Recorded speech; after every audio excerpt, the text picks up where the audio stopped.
छात्रों, अब तीसरे भाग में आपका स्वागत है। दूसरे भाग में एक लड़की ने सवाल अध्यापक से किया था कि पल्लवन लिखने की कोई शैली है, तो अध्यापक ने इसका क्या उत्तर दिया देखिए। हाँ, पल्लवन लिखने की निम्न शैलियां प्रचलित है। कौन कौन सी शैली में पल्लवन लिखा जा सकता है, तो देखिए। इसमें विषय प्रवर्तन प्रथम वाक्य से प्रारंभ हो जाता है। इसमें इधर उधर बहकने एवं लंबी चौड़ी भूमिका बनाने की कोई आवश्यकता नहीं होती है। प्रथम वाक्य से ही श्रृंखलाबद्ध रोचकतापूर्ण एवं उत्सुकता भरे वाक्य लिखने चाहिए। कभी कभी जब हम निबंध लिखते हैं तो निबंध में प्रास्ताविक करते हैं, इधर उधर की बातें लिखते हैं, लेकिन पल्लवन में ऐसा नहीं हो सकता। प्रथम वाक्य से ही पल्लवन आरंभ किया जा सकता है, पल्लवन का आरंभ किया जा सकता है। उसमें लंबी चौड़ी बातें नहीं होनी चाहिए और उसमें उत्सुकता भरे वाक्य लिखने चाहिए। दूसरी शैली, कुछ विद्वान ऐसा मानते हैं कि प्रारंभिक 2-3 वाक्यों की भूमिका बनानी चाहिए, मध्य के 10-12 वाक्यों में विषय प्रतिपादन करें तथा अंतिम दो या 3 वाक्यों में उपसंहार प्रस्तुत करें। हर एक व्यक्ति जो है अपनी अपनी तरह ये पल्लवन लिखने की शैली बताता है। तो इसमें कुछ विद्वान मानते हैं कि पहले 2-3 वाक्य, फिर उसके बाद 10-12 वाक्य और फिर अंतिम 2-3 वाक्यों में इसका उपसंहार होना चाहिए। रोशन सर से अगला सवाल पूछता है, सर क्या पल्लवन की प्रक्रिया भी अलग होती है? इस संदर्भ में हमें संक्षिप्त में जानकारी दीजिए ना। अब देखिए, यहाँ अध्यापक कहते हैं, वैसे पल्लवन की जानकारी लेते लेते उसकी प्रक्रिया पर भी हमारी चर्चा हुई है। फिर से थोड़ा स्पष्ट करता हूं कि पल्लवन की प्रक्रिया कैसी होती है। पहला, विषय को भली भांति पढ़ना। पहले जब कोई सूक्ति या कहावत या लोकोक्ति दी जाती है, उसे अच्छी तरह से पढ़ना चाहिए, उसे समझना चाहिए और ध्यान केंद्रित करना। अर्थ स्पष्ट होने पर पुनः सोचना कि इसके बारे में हम क्या लिख सकते हैं, कौन सी सरल भाषा में इसका हम विस्तार कर सकते हैं, यह हमें सोचना चाहिए। दूसरी बात है कि विषय की संक्षिप्त रूपरेखा बनाना, उसके पक्ष विपक्ष में सोचना, फिर विपक्षी तर्कों को काटने हेतु तर्क संगत विचार करना, उसके बाद तर्क संगत तथा सम्मत विचारों को संयोजित करना तथा असंगत विचारों को हटाकर अनुच्छेद तैयार करना। तो पल्लवन लिखने की ये जो शैली है लेखक ने, हमारे अध्यापक ने बताई। तीसरी शैली है शब्द पर ध्यान देकर। देखिए, शब्द पर ध्यान देकर शब्द सीमा के अनुसार पल्लवन करना और अंत में लिखित रूप को पुनः ध्यान देकर पढ़ना कि हमने सही लिखा है या गलत लिखा है, वो देखना चाहिए। और एक बात विद्यार्थियों, पल्लवित किए जा रहे कथन को परोक्ष कथन और भूतकालिक क्रिया के माध्यम से अन्य पुरुष में कहना चाहिए। उत्तम तथा मध्यम पुरुष का प्रयोग पल्लवन में नहीं होना चाहिए। अब यहाँ देखिए, हम ये कह सकते हैं कि पल्लवन लिखते समय हमें ये कहना चाहिए कि कवि ने ये कहा, कवि ने ये समझाया या लेखक ये कहना चाहते हैं। तो इसी तरह से इसे कहते हैं परोक्ष कथन। भूतकालीन क्रिया के माध्यम से अन्य पुरुष में इसे कहना पड़ता है। देखिए विद्यार्थियों, मैंने कहा, मैं ये कह रहा था के बदले कवि ने कहा था, कवि का ये विचार है, ऐसे हमें लिखना चाहिए।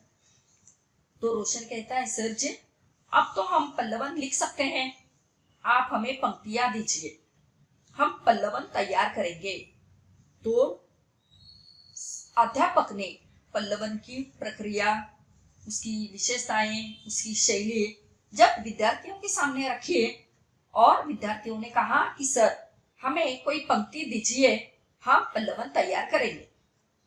तो अध्यापक कहते हैं, अरे रोशन इतनी जल्दी मत करो, पहले उदाहरण के लिए मैं आपको एक एक पल्लवन बनाकर देता हूं, ठीक है ना।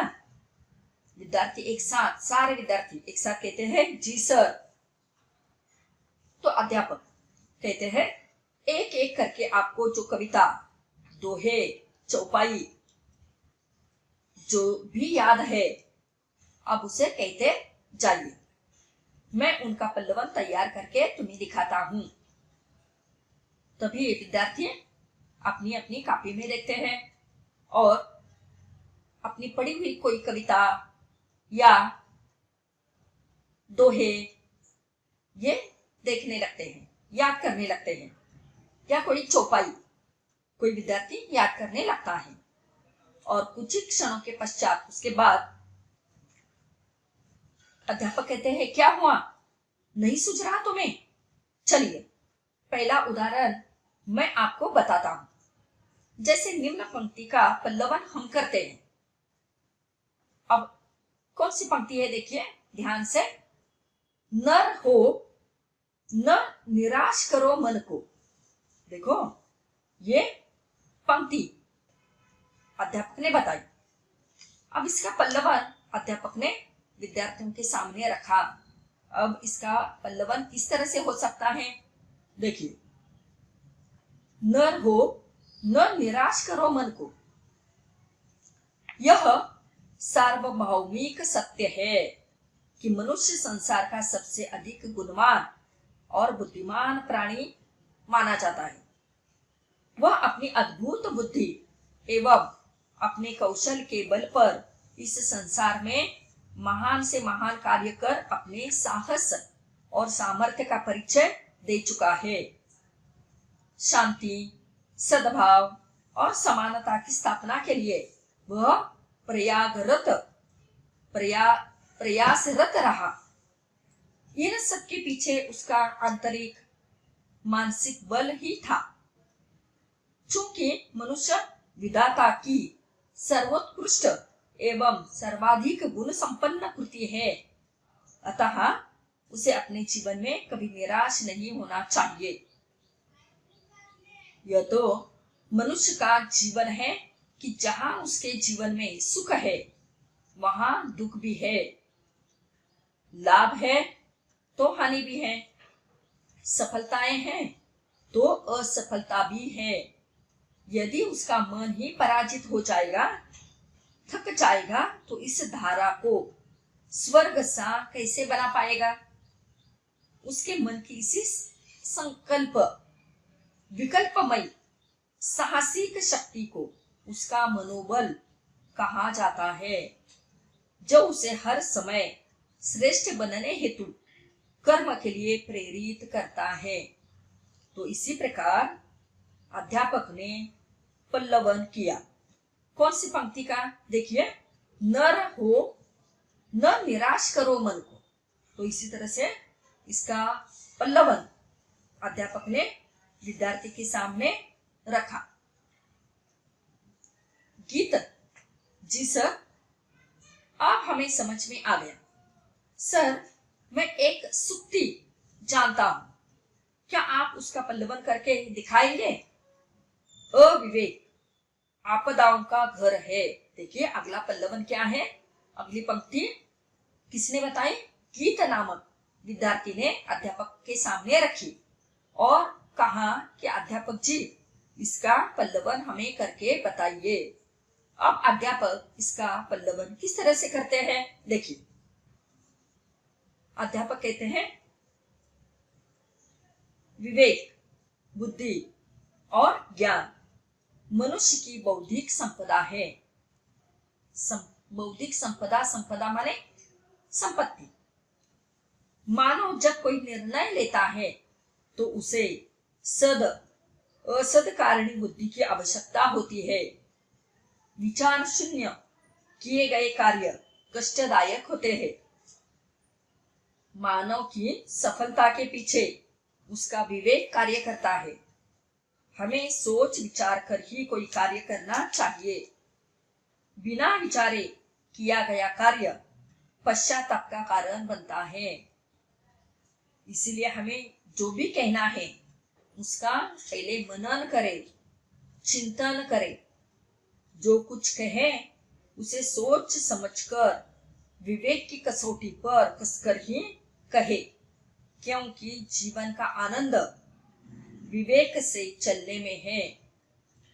अविवेकी जो विचार शून्य है, अविवेकी मूर्खतापूर्ण कार्य करता हुआ अपने जीवन को स्वयं आपत्तियों से भर लेता है। तो इसी प्रकार अध्यापक ने अविवेक आपदाओं का घर है। आपदा का अर्थ है संकट, मुश्किल का घर होता है, ये बताया। तीसरा भाग समाप्त हो गया। अब देखिए छात्रों,